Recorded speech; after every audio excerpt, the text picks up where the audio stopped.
sunny, and right behind me are 16 local microbrewers. I'm Elizabeth Visolo, your village vagabond. We're here at the Oak Park Brew Review. Let's go have a taste.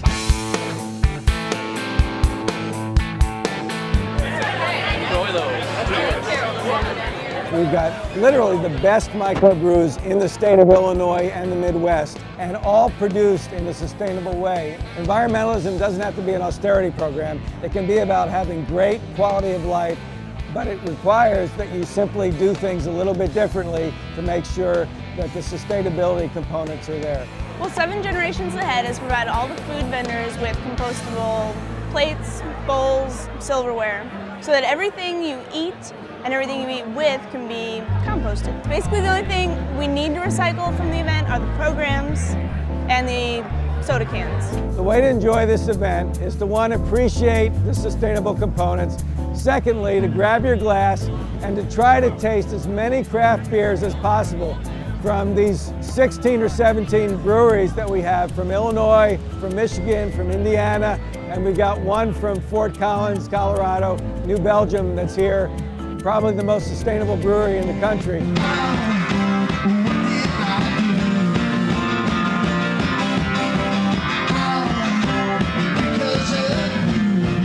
During all the planning and the execution of Marion Street, it was really envisioned to be a place where the community could come together. Community building was a big part of that. And I think that this event and others like it clearly demonstrate how that's happened. But the other thing that they get to do is visit all of the storefronts, or at least become familiar with them so that they can come back. The other big part of it is the transit orientation of Marion Street. People can come to events like this using public transportation, getting off the Metro, getting the L, particularly for a brew fest. It's really important. So we really believe that it's starting to showcase the best of what Oak Park has to offer, and it's great fun for everyone. This is Pete Crowley. He is president of the Illinois Craft Brewers Guild, and he is going to take us a little tour through the festival and explain to us about this beer.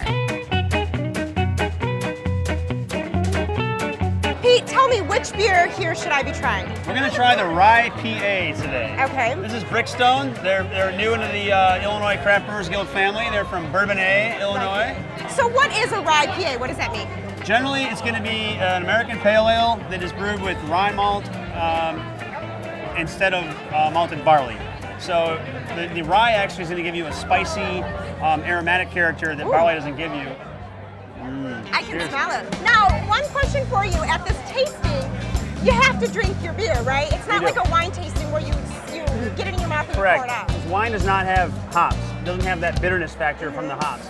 So wine, you get all the flavors on your palate by swirling it around and spitting it out. Where beer, the very back of your palate is where you perceive bitterness. So you need to swallow the beer to get the full effect of all of the ingredients that we use in brewing. We're at the Rock Bottom Chicago booth. There are 4 Rock Bottoms in Illinois, but every Rock Bottom has their own brewmaster and their own recipes. We're gonna try my dry hopped oatmeal stout.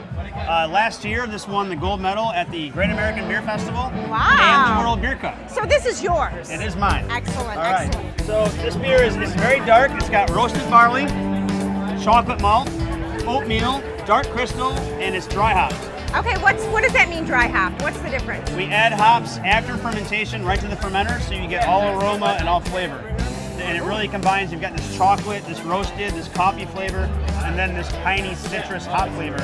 And then the oats give it kind of a nice milky creaminess. Awesome. So they all kind of come together into this really delicious dessert here. Is this a hop? Maybe I could have one for my hair. Now you're the hop queen.